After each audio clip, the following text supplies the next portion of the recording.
बिस्मिल्लाहिर्रहमानिर्रहीम। Dear students, आज के लेक्चर में हम एक्सरसाइज 6.3 को डिस्कस करेंगे। एक्सरसाइज 6.3 का टॉपिक आपको सामने लिखा नज़र आ रहा है, analytical proofs of important properties of a circle. इस एक्सरसाइज में हम बहुत सी कुछ इम्पॉर्टेंट प्रॉपर्टीज़ सर्किल की उन्हें प्रूफ करेंगे एनालिटिकली। इसका मतलब ये है कि हम by using algebra, by using calculus in properties को वेरीफाई करेंगे। पहला सवाल है, proof that normal lines of a circle pass through the centre of the circle. हमें प्रूफ करना है सर्किल की नॉर्मल लाइन सर्किल के सेंटर से पास होती है। इसके लिए हमने क्या किया कि खुद से एक ऐसा सर्किल कंसीडर किया है जिसका सेंटर ओरिजिन है। तो स्टूडेंट्स, ये ऐसा सर्किल हमने अपनी आसानी के लिए कंसीडर किया है, ताकि आप जानते हैं कि ऐसा सर्किल जिसका सेंटर ओरिजिन होता है उसकी इक्वेशन ज़रा सिंपल होती है। हमने एक पॉइंट कंसीडर किया जिसके कोऑर्डिनेट x1 और y1 लेट किया, और ये पॉइंट मैंने P कंसीडर किया है, और एक लाइन ड्रॉ की यानी टेंजेंट ड्रॉ किया जो P से पास हो रहा है। तो इसका मतलब ये है कि P जो है वो पॉइंट ऑफ टेंजेंसी है। अब चूंकि इन्होंने नॉर्मल लाइन कहा है तो हम एक नॉर्मल लाइन ड्रॉ करेंगे। नॉर्मल लाइन ऐसी लाइन होती है जो पॉइंट ऑफ टेंजेंसी को सेंटर से के सर्किल के सेंटर से मिलाए। तो ये जो लाइन हमारे सामने ग्रीन कलर से मैं बना रहा हूँ, ये लाइन नॉर्मल लाइन कहलाएगी। ये नॉर्मल लाइन हमारी टेंजेंट लाइन के परपेंडिकुलर होती है बाय डेफिनेशन, इसलिए इसको नॉर्मल कहते हैं, नॉर्मल टू दी टेंजेंट। अब स्टूडेंट्स, हमें प्रूफ करना है कि ये नॉर्मल लाइन सेंटर से पास हो रही है। बस इतनी सी बात है, जिसके लिए हमने क्या किया, जो फिगर में हमने कुछ बनाया है वही कुछ वर्ड्स में लिख रहे हैं। लेट या कंसीडर आ सर्किल। तो आप लिखेंगे कि लेट आ सर्किल या consider a circle, a circle whose center is at origin, that is O से रिप्रेजेंट किया इसको हमने सेंटर को, और इसके कोऑर्डिनेट 0 0 हैं। एंड इक्वेशन इज, इसकी इक्वेशन क्या हो जाएगी, एक्स स्क्वायर प्लस का Y square is equal to A square. यहाँ ए जो है वो रेडियस को रिप्रेजेंट कर रहा है, इसको इक्वेशन नंबर 1 नाम दे दिया। अब हमने यहाँ पर एक पॉइंट भी कंसिडर किया था ऑन दी सर्किल, तो हम यहाँ लिखेंगे let P x1 y1 be a point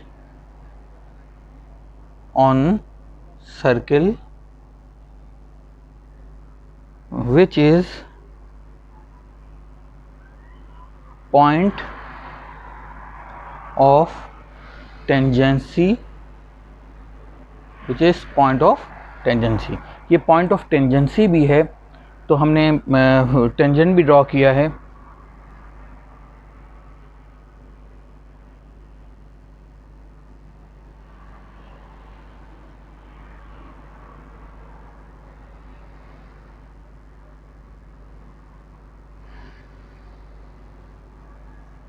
अब हमने टेंजेंट और नॉर्मल दोनों ड्रॉ किए हैं क्योंकि ये हमारी सवाल की रिक्वायरमेंट है। अब स्टूडेंट्स, हमने ये प्रूफ करना है कि ये टेंजेंट, ये जो नॉर्मल लाइन है ये सेंटर से पास हो रही है। तो आप जानते हैं कि सेंटर के कोऑर्डिनेट जो हैं वो 0 0 हैं। तो इसका मतलब ये है कि अगर ये सेंटर से पास होगी तो नॉर्मल की जो इक्वेशन होगी उसको ये पॉइंट ज़रूर सेटिस्फाई करेगा, क्योंकि ये पॉइंट जो सेंटर का पॉइंट है वो अगर इस नॉर्मल लाइन का भी पॉइंट है, अगर नॉर्मल लाइन इस सेंटर से पास हो रही है तो ये पॉइंट नॉर्मल लाइन की इक्वेशन को ज़रूर सेटिस्फाई करेगा। तो अब हमारे आने वाले स्टेप कुछ यूँ होंगे कि हम किसी तरह ये ग्रीन कलर की जो नॉर्मल लाइन है उसकी इक्वेशन फाइंड करेंगे। जब हमें इक्वेशन मिल जाएगी तो हम इस पॉइंट को इक्वेशन में सब्स्टिट्यूट करेंगे, और left hand side right hand side के अगर इक्वल आ गया तो इक्वेशन सेटिस्फाई हो गई, और ये पॉइंट हमारी इस नॉर्मल लाइन का पॉइंट होगा, और ये बात प्रूव हो जाएगी कि नॉर्मल लाइन सेंटर से पास हो रही है क्योंकि ये पॉइंट सेंटर का है। तो इसके लिए हम क्या करेंगे, सबसे पहले हम स्लोप मालूम करेंगे टेंजेंट का। तो टेंजेंट का स्लोप मालूम करने का तरीका ये है कि आप डिफरेंशिएट करें, differentiate differentiate equation 1 with respect to x। हम x के रिस्पेक्ट इसको डिफरेंशिएट कर रहे हैं। तो ये हमारे पास डेरिवेटिव हमने मालूम किया, तो ये बन गया 2x और ये इसका डेरिवेटिव बन गया 2y dy अपॉन dx और एक स्क्वायर का डेरिवेटिव हमारे पास 0 बन गया। तो यहाँ से हम dy अपॉन dx की वैल्यू फाइंड करेंगे। तो इसके लिए हमने सबसे पहले 2 को कॉमन लिया, तो x plus Y D Y upon D X is equal to 0। ये 2 राइट साइड पे जाकर 0 से डिवाइड होने के बाद ख़त्म हो गया। तो ये dy अपॉन डी एक्स की वैल्यू हमारे पास आ गई माइनस का x अपॉन y। तो ये है हमारा dy अपॉन डी एक्स की वैल्यू। अब स्टूडेंट्स, हमने चूँकि मालूम करना है स्लोप ऑफ द टेंजेंट, तो हम जानते हैं कि इस डेरिवेटिव के अंदर हम पॉइंट ऑफ टेंजेंसी को पुट कर दें तो वो हमें स्लोप ऑफ द टेंजेंट मिल जाएगा। तो इसके लिए मैं यहाँ पर पुट कर रहा हूँ पॉइंट ऑफ टेंजेंसी। तो यहाँ पे लिख रहा हूँ put X Y is equal to x1 और y1, यानी P जो पॉइंट है।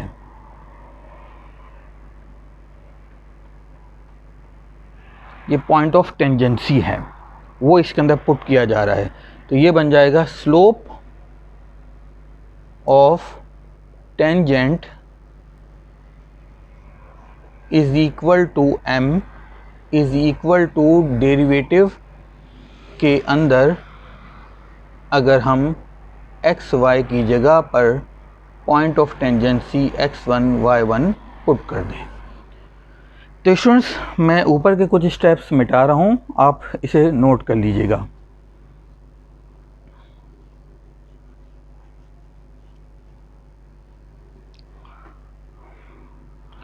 अब पॉइंट ऑफ टेंजेंसी जब हमने पुट किया तो स्लोप आ गया हमारे पास, x की जगह पर हमने x1, y की जगह पे y1, यानी x की जगह पे x1, y की जगह पे y1 इसके अंदर पुट किया।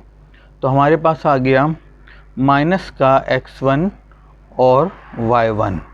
तो ये है हमारे पास slope of tangent, slope of tangent. अब आप जानते हैं कि टेंजेंट और नॉर्मल लाइन आपस में परपेंडिकुलर होती हैं, इसलिए नॉर्मल का स्लोप हम इजीली इस रिलेशन के ज़रिए मालूम कर सकते हैं।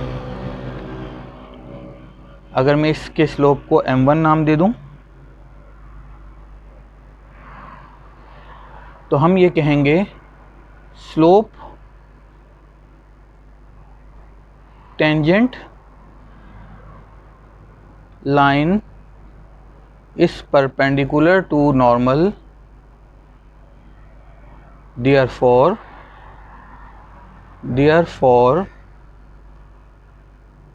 m1 डॉट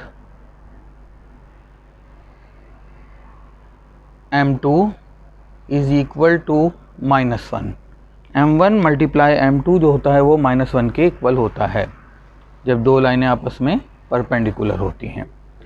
तो स्टूडेंट्स, हमने यहाँ पर लिखा स्लोप ऑफ नॉर्मल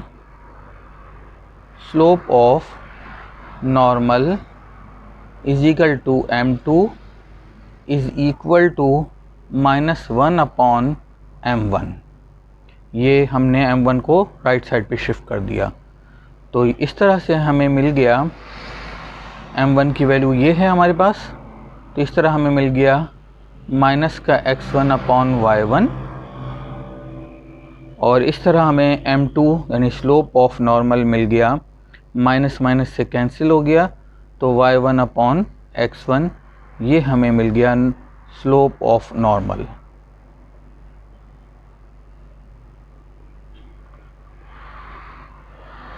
अब हम इक्वेशन ऑफ नॉर्मल मालूम करेंगे।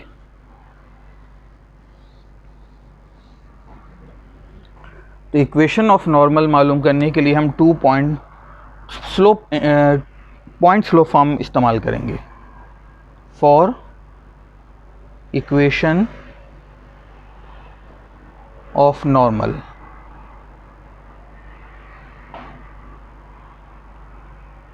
तो पॉइंट स्लोप फॉर्म क्या होती है, m x माइनस x1। तो स्टूडेंट्स आप ये जब बात जानते हैं कि नॉर्मल, ये जो पॉइंट ऑफ टेंजेंसी है वो नॉर्मल लाइन का भी पॉइंट है, तो हम x1 और y1 को एज इट इज़ रहने देंगे, क्योंकि वो ऑलरेडी x1 और y1 से ही रिप्रेजेंट हो रहा है हमारी नॉर्मल लाइन का पॉइंट। तो पॉइंट स्लोप फॉर्म में एक पॉइंट की ज़रूरत होती है और स्लोप की ज़रूरत होती है। तो पॉइंट तो हमें ये x1 y1 as it is रहेगा, स्लोप की वैल्यू हम यहाँ से पुट कर देंगे। तो ये मिल गया हमें y minus y1 is equal to y1 upon x1 x minus x1। अब स्टूडेंट्स यहाँ पर आकर हम क्रॉस मल्टीप्लिकेशन करेंगे, तो ये x1 इससे मल्टीप्लाई हो गया, x1y minus x1 y1 is equal to x y1 minus x1 y1। ये हमने y1 को इस ब्रैकेट से मल्टीप्लाई कर दिया। अब स्टूडेंट्स ये दोनों तरफ सेम है, तो ये आपस में कैंसिल हो गए और हमें मिल गया x1y is equal to x y1। तो ये हमें मिल गई है इक्वेशन ऑफ नॉर्मल। तो हम कहेंगे ये क्या है, इक्वेशन ऑफ नॉर्मल। अब अगर हमें ये प्रूफ करना है कि ये नॉर्मल लाइन सेंटर से पास हो रही है, तो यकीनन इस लाइन की इक्वेशन को सेंटर के कोऑर्डिनेट सेटिस्फाई करेंगे। तो हम सेंटर के कोऑर्डिनेट पुट करते हैं इसके अंदर, तो left hand side right hand side के इक्वल आना चाहिए। पुट सेंटर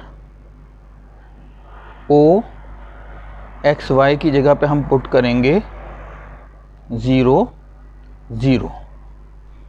तो अगर हम एक्स वाई की जगह पे 0 0 पुट करें तो हमारी ये इक्वेशन क्या बन जाएगी, x1 y की जगह 0, x की जगह 0 y1, तो ये 0 इक्वल टू 0 आ गया। ठीक है, तो हम यहाँ पे ब्रैकेट में लिख लेंगे satisfy. Hence normal lines pass through center of the circle।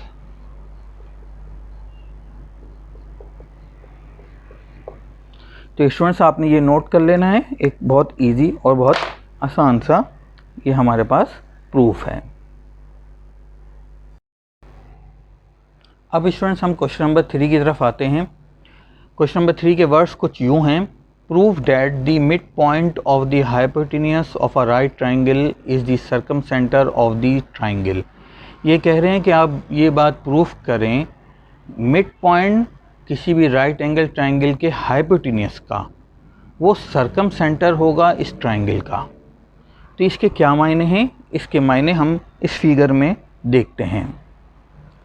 तो स्टूडेंट्स फिगर के ज़रिए इसको समझते हैं। हमने एक y एक्सिस बनाया और यहाँ पे हमने एक x एक्सिस बनाया। ये हमारे पास ओरिजिन है जिसके कोऑर्डिनेट 0 और 0 हैं।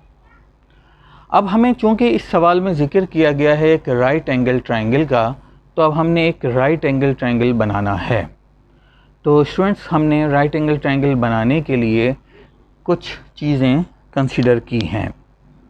वो हमने कंसीडर कुछ यूँ किया है कि एक पॉइंट A कंसीडर किया है जो x एक्सिस के ऊपर है, दूसरा पॉइंट हमने B कंसीडर किया है, ये भी x एक्सिस के ऊपर है। ओरिजिन से A तक का जो डिस्टेंस है वो हमने लेट किया है कि उसका डिस्टेंस A के इक्वल है। इसी तरह से ओरिजिन से B पॉइंट तक का जो डिस्टेंस है वो भी A ही है। तो हम ये कह सकते हैं कि जो O है वो लाइन सेगमेंट AB का मिड पॉइंट है, लाइन सेगमेंट AB का मिड पॉइंट। तो इस तरह से हम यहाँ लिख सकते हैं कि ए के कोऑर्डिनेट हो गए -a और 0, क्योंकि ये सेकंड कोऑर्डिनेट का पॉइंट है left side of the origin, और इसके कोऑर्डिनेट हो गए पॉजिटिव a और 0, क्योंकि ये ओरिजिन के राइट साइड पर लाई कर रहा है। अब मैंने कोई एक और पॉइंट कंसीडर किया, यहाँ पर कहीं पर भी इस तरह से कंसीडर मैंने करना है कि जब मैं इस पॉइंट को A के साथ मिलाऊं और इस पॉइंट को मैं B के साथ मिलाऊं तो ये हमारा राइट एंगल बन जाए। तो जब ये राइट एंगल बन जाएगा तो ये ट्रायंगल हमारा राइट एंगल ट्रायंगल कहलाएगा। और आप जानते हैं कि राइट एंगल के जो अपोजिट साइड होती है उस साइड को हाइपोटेन्यूस कहते हैं। तो हम ये कह सकते हैं कि ए लाइन सेगमेंट AB जो है वो ट्रायंगल ABC का हाइपोटेन्यूस है। और चूँकि ये हमने ख़ुद कंसीडर किया था इनिशियली कि AB का जो मिड पॉइंट है ये ओरिजिन है, तो ये जो हमारा जिक्र किया गया है सवाल के अंदर कि हाइपोटेन्यूस का जो मिड पॉइंट है, तो यहाँ पर आप इस फिगर में ये कहेंगे कि इस हाइपोटेन्यूस का मिड पॉइंट जो सवाल में जिक्र है वो ओरिजिन है, उसके कोऑर्डिनेट 0 0 हैं। तो अब हमने इस अपने राइट एंगल ट्रायंगल के एक वर्टेक्स के कोऑर्डिनेट -a और 0 हैं, दूसरे वर्टेक्स के कोऑर्डिनेट a और 0 हैं, और तीसरे वर्टेक्स के कोऑर्डिनेट को हम कंसीडर कर लेते हैं b और c। तो इस तरह से हमारे पास ABC एक राइट एंगल ट्रायंगल बन गया है। तो यही बात हम वर्ड्स में यहाँ लिख लेते हैं। तो हमने यहाँ लिखा late A B C is a right angle triangle such that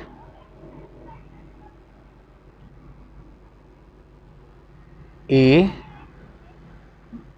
minus A और 0, B A और 0 and C B और C are the vertices of triangle and measurement angle AC B is equal to 90 degree. तो देखें जो बातें मैंने यहाँ लिखी हैं वो सारी की सारी इस फिगर में शो हो रही हैं। अब आप जानते हैं कि 90 के अपोजिट वाली लाइन को हम साइड को हम हाइपोटेन्यूस कहते हैं। तो हम यहाँ पे लिख रहे हैं कि hypotenuse is equal to AB, ठीक है। और फिर साथ ही साथ हमें ये पता है कि मिड पॉइंट क्या है, mid point of hypotenuse is 0 O 0 0। तो ये जितनी भी मैंने वर्ड्स में बातें लिखी हैं वो सारी की सारी इस फिगर में आपको नज़र आ रही हैं। तो स्टूडेंट्स अब हम सवाल को दोबारा पढ़ते हैं। Prove that the mid point of the hypotenuse of the right triangle is the circumcentre of the triangle. तो अब देखें इन्होंने ये कहा है कि ये जो O पॉइंट है जो कि हाइपोटेन्यूस AB का मिड पॉइंट है ये सर्कमसेंटर होगा इस ट्राइंगल का।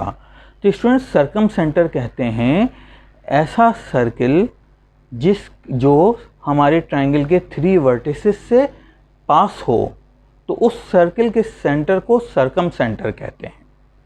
अब ऐसा सर्किल जो ट्राइंगल के 3 वर्टिसेस से पास होता है उसके मायने ये होते हैं कि अगर ये इसका सेंटर है तो उसके मायने ये हैं, अगर ये सर्किल के पॉइंट हैं तो इस सेंटर से इन पॉइंट के डिस्टेंसेस इक्वल होंगे। अगर सेंटर से इन पॉइंट्स के कोऑर्डिनेट के डिस्टेंसेस इक्वल हुए तो इसका मायने ये हुए कि ये एक फिक्स पॉइंट है और फिक्स पॉइंट से इन तीनों पॉइंट्स का चूंकि डिस्टेंस इक्वल है इसीलिए ये सर्किल के ऐसे सर्किल के पर लाए करते हैं जिसका सेंटर O है। तो यही हमारी टेक्निक होगी इस प्रॉपर्टी को सेटिस्फाई करने की कि हम OA, OB और OC के डिस्टेंसेस को आपस में इक्वल प्रूफ करके ये कहेंगे कि O जो था वो एक फिक्स पॉइंट था, उससे बाकी तीनों जो वर्टिसेस हैं ट्रायंगल के उनका डिस्टेंस कांस्टेंट है, इक्वल है। देयरफॉर ABC जो हैं वो एक ऐसे सर्किल के पर लाए करते हैं जिनका सेंटर O है।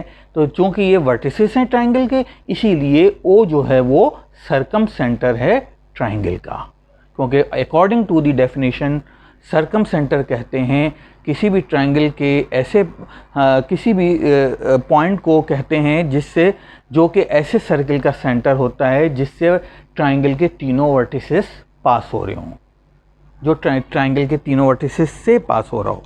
तो चलें अब हम अपनी इस बात को इसको प्रूफ करने की तरफ जाते हैं। तो हम ये जानते हैं कि साइड AC जो है वो साइड BC जो है ये दोनों साइडें आपस में परपेंडिकुलर हैं। तो हम ये कहेंगे कि triangle AC is perpendicular to BC। Since AC is perpendicular to BC, therefore slope of AC multiply slope of BC is equal to -1। तो हम जानते हैं कि अगर दो लाइनें आपस में परपेंडिकुलर हों तो उनके स्लोप का प्रोडक्ट -1 होता है। तो AC का स्लोप क्या है, ये AC, तो ये है y2 - y1, तो ये हो गया C - 0 divided by B + A। तो हमने लिख दिया B + A डॉट। अब हमने देखना है BC का slope.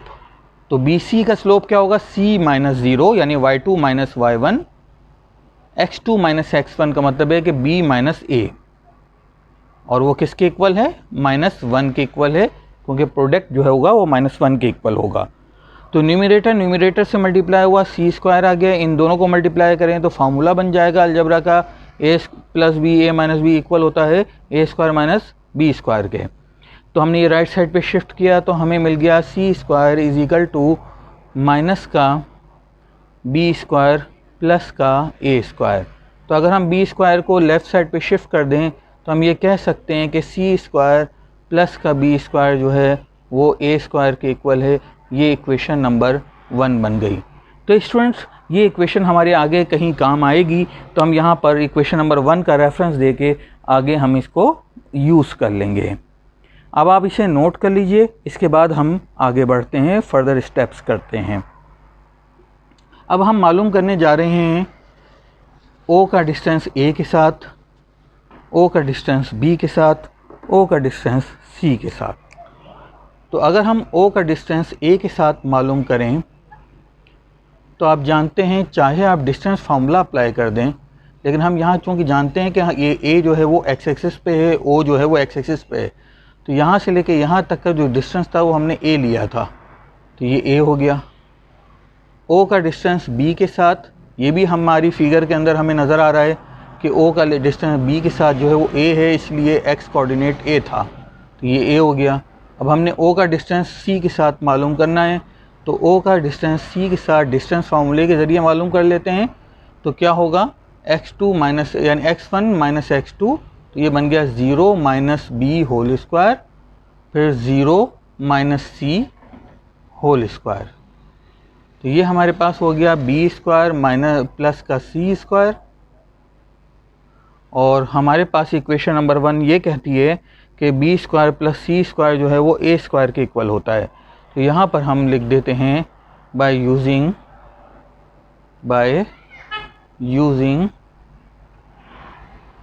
Equation 1 B² plus C² is equal to A²। तो ये हो गया A² के इक्वल, तो ये खाली A के इक्वल हो गया।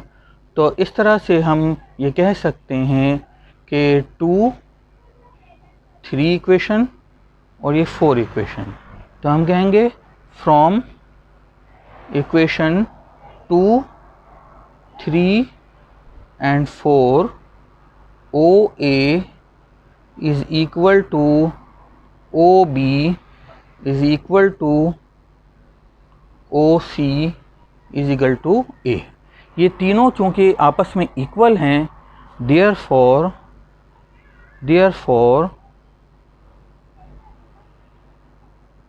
A, B, C are the points on circle whose center is O, on circle whose center is O. Hence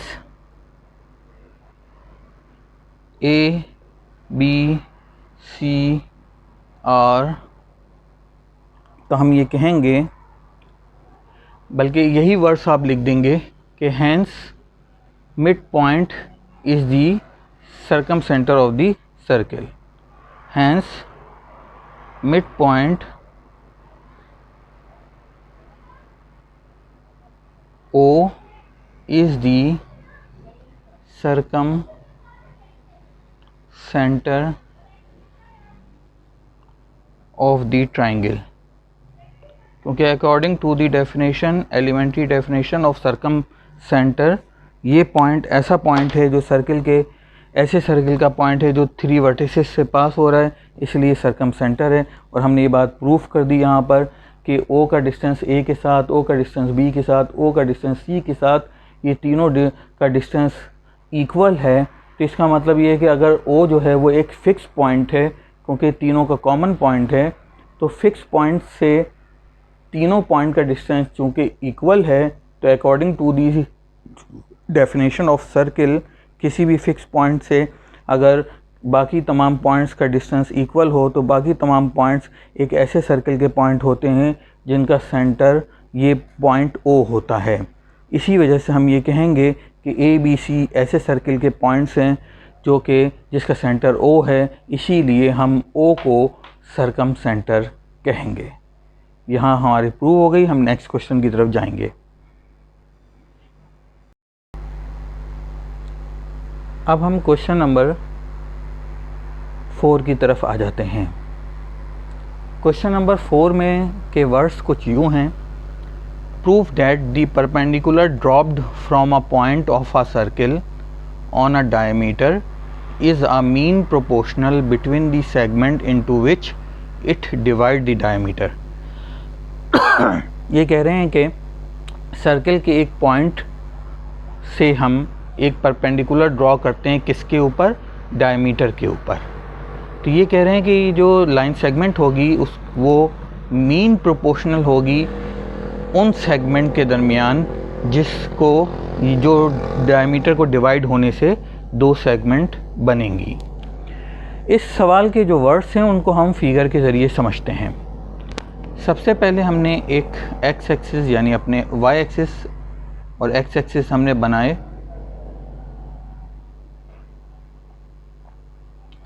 हमने एक ऐसा सर्किल बनाया जिसका सेंटर ओरिजिन था। यह हम कंसीडर कर रहे हैं अपनी आसानी के लिए। तो ये एक पॉइंट है और ये एक पॉइंट है। इस पॉइंट को आप नाम A दे दें, इस पॉइंट को नाम आप B दे दें। इस पॉइंट के कोऑर्डिनेट अगर -A और 0 हैं तो इसके कोऑर्डिनेट A और 0 हैं। तो इसका मतलब है यहाँ से लेके यहाँ तक का डिस्टेंस A है और यहाँ से लेकर यहाँ तक का डिस्टेंस भी A है। अब हम एक ऐसा सर्कल बना रहे हैं जिसका सेंटर O है। तो देखिए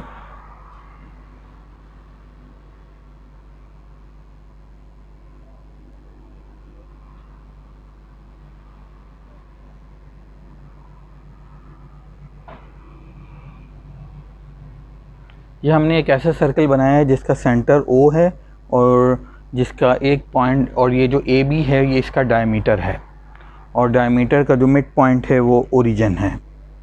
अब मैं यहाँ पर सवाल को दोबारा पढ़ता हूँ। Prove that the perpendicular dropped from a point of a circle. ये कह रहे हैं कि एक परपेंडिकुलर ड्रॉ किया जा रहा है डायमीटर के ऊपर, कहाँ से, सर्किल के किसी भी पॉइंट से। तो हम इस पॉइंट को कंसीडर कर लेते हैं। तो हमने यहाँ पर एक पॉइंट कंसीडर किया P, जिसके कोऑर्डिनेट मेरे पास B और C हैं। ये कोऑर्डिनेट हैं इस पॉइंट के। तो अकॉर्डिंग टू स्टेटमेंट हमने एक परपेंडिकुलर ड्रॉ किया है। ये परपेंडिकुलर जिसके ऊपर ड्रॉ हुआ है, इस पॉइंट का हमने कोई नाम देना है। तो इस पॉइंट का नाम मैंने Q दे दिया। ये Q है इसका पॉइंट का नाम। तो स्टूडेंट्स Q के कोऑर्डिनेट क्या हो जाएंगे? तो देखें, जो x की वैल्यू P की है वही x की वैल्यू Q की होगी, क्योंकि इस लाइन के ऊपर x की वैल्यू सेम रहेगी। तो अगर इसकी x की वैल्यू B है तो Q की भी x की वैल्यू B ही होगी, और y की वैल्यू यहाँ पर 0 होगी। तो मैं इसको ज़रा सा क्लियर यहाँ पे लिख देता हूँ कि अगर ये पॉइंट Q है तो इसमें x की वैल्यू B ही है और y की वैल्यू 0 है, क्योंकि B इसकी भी x की वैल्यू है तो इसकी भी होगी। अब ये है वो परपेंडिकुलर लाइन जो कि डायमीटर के ऊपर बनी है। डायमीटर हमारा AB है। अब सवाल ये कह रहे हैं, बात ये कह रहे हैं कि ये जो परपेंडिकुलर है वो मीन प्रोपोर्शनल होगा किसके दरमियान? Segment into which it divides the diameter. अब डायमीटर हमारी जो है वो AB थी, जो कि दो हिस्सों में डिवाइड हो गई है इस लाइन की वजह से, इस पॉइंट की वजह से। एक हिस्सा है AQ और दूसरा हिस्सा है QB। तो ये कह रहे हैं कि ये मीन प्रोपोर्शनल कहलाएगा इन दो के दरमियान। तो इस बात को मैं यहाँ पर इस तरह से समझा सकता हूँ कि जैसे हम ये कहते थे कि A ratio B proportion B और ये C, ये एक कंटिन्यूड प्रोपोर्शन है। तो कंटिन्यूड प्रोपोर्शन इसलिए है कि मिडिल वाला जो है वो रिपीट हो गया। तो जो product of extreme is equal to product of mean, तो ये बन जाएगा AC is equal to B square. तो इसका मतलब ये हुआ कि जो B है वो मीन प्रोपोर्शनल कहलाया। तो अब हम इस सवाल को दोबारा पढ़ते हैं। तो इस सवाल में कुछ यूँ लिखा है कि mean proportional between the segment to which it divides the diameter. तो यहाँ पर ये AC इन सेगमेंट की लेंथ को रिप्रेजेंट कर रहे हैं। समझें, फर्ज करें A रिप्रेजेंट कर रहा है A से लेके Q तक के डिस्टेंस को, C रिप्रेजेंट कर रहा है Q से लेके B तक के डिस्टेंस को, और B रिप्रेजेंट कर रहा है इस परपेंडिकुलर के डिस्टेंस को, लेंथ को। तो अब ये हो गया कि मीन प्रोपोर्शन जो है, मीन प्रोपोर्शन है ये किन के दरमियान? इन दोनों के दरमियान। तो ये स्टेटमेंट अगर प्रूव हो गई, left hand side right hand side के इक्वल प्रूव हो गई, तो हमने अपनी गिवन स्टेटमेंट को प्रूफ कर दिया। इसका मतलब है कि जो हमारी सेगमेंट है वो मीन प्रोपोर्शनल है। अब हम यहाँ लिख लेते हैं इसी बात को। Let x square plus y square is equal to a square be the given circle. मैंने ये क्यों लिखा है? क्योंकि ये ऐसे सर्किल की इक्वेशन होती है जिसका सेंटर ओरिजिन होता है। ये रेडियस का रोल अदा कर रहा है। अब हम क्या कर रहे हैं? Let and a minus 0 b a 0 and p b c are the points on the circle where AB is our diameter.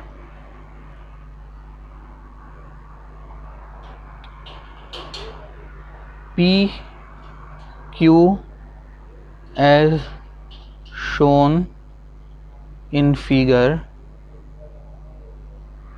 is perpendicular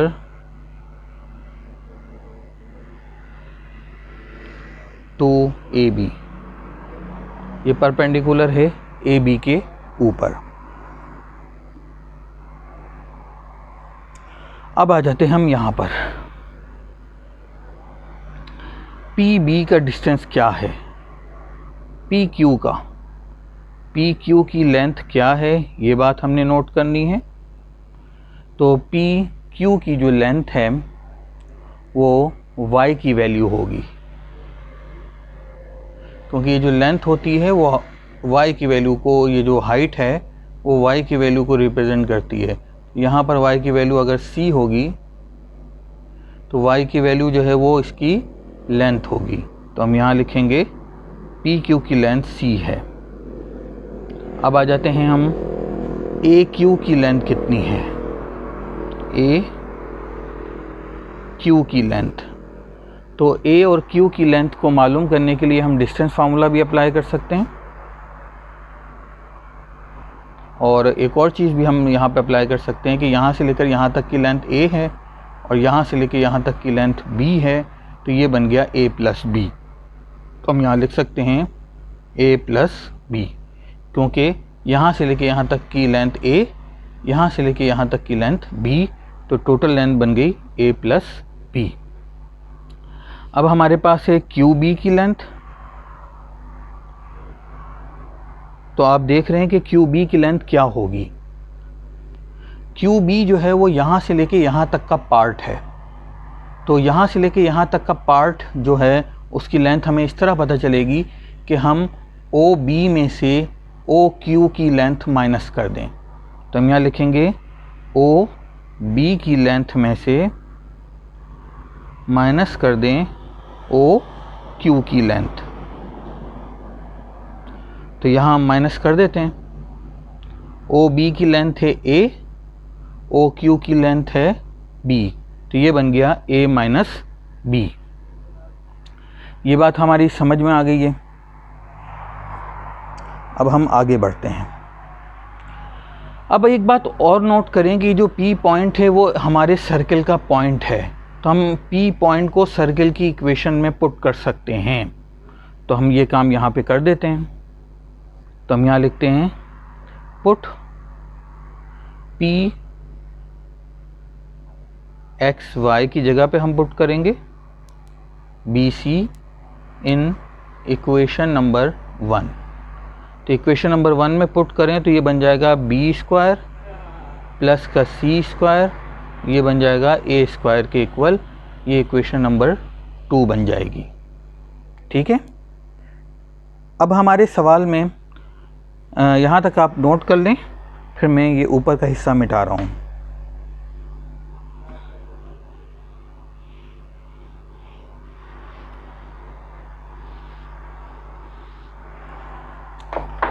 अब सवाल में जिस तरह कहा गया है कि परपेंडिकुलर, तो परपेंडिकुलर है पी क्यू, ये मीन प्रोपोर्शन होगा किसका, सेगमेंट्स का। तो सेगमेंट्स कौन सी हैं, ए क्यू और क्यू बी। तो हम यहाँ लिखेंगे ए क्यू, और ये मीन प्रोपोर्शन है तो ये दरमियान में आएगा।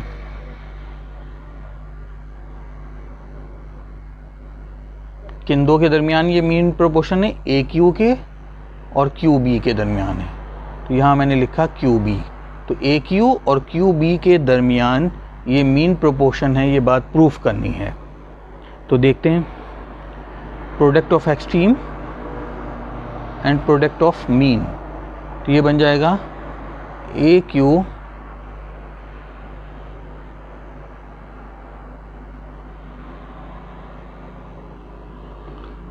मल्टीप्लाई क्यू बी इक्वल आना चाहिए पी क्यू के स्क्वायर के साथ। जब ये दोनों आपस में मल्टीप्लाई है तो स्क्वायर बन गया। तो स्टूडेंट देखें ए क्यू की वैल्यू क्या है, ए प्लस बी, तो हमने यहाँ लिख दिया ए प्लस बी। क्यू बी की वैल्यू क्या है, हमें पता है कि ए माइनस बी है, और पी क्यू की वैल्यू क्या है, सी के इक्वल है, तो ये स्क्वायर बना हुआ है तो सी स्क्वायर। अब ये सेटिस्फाई होनी चाहिए, तो अब हम इन दो को मल्टीप्लाई करते हैं तो ये हमारे पास आ जाएगा ए स्क्वायर माइनस का B square is equal to C square. तो देखें यूज़ यहाँ लिखेंगे यूज़ इक्वेशन नंबर 2। तो इक्वेशन नंबर 2 में लिखा है बी स्क्वायर प्लस सी स्क्वायर ए स्क्वायर के इक्वल है। तो हमें ए स्क्वायर माइनस बी स्क्वायर की वैल्यू चाहिए, तो हम बी को राइट साइड पे शिफ्ट कर देंगे। तो ये हमारे पास बन जाएगा C square is equal to A square minus का बी स्क्वायर। तो हम इसकी जगह पे लिख देंगे सी स्क्वायर। तो ये सी स्क्वायर के इक्वल आ जाएगा। तो चूँकि ये इक्वेशन सेटिस्फाई हो गई, तो हम ये कहेंगे कि हमारी ये पी क्यू जो है वो मीन प्रोपोर्शन है इन दो के दरमियान, क्योंकि ये सेटिस्फाई हो गया है। तो हम कहेंगे hence P Q is mean proportional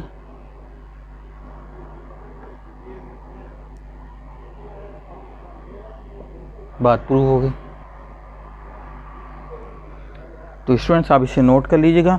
इस तरह से हमने आज अपनी एक्सरसाइज नंबर 6.3 को डिस्कस किया।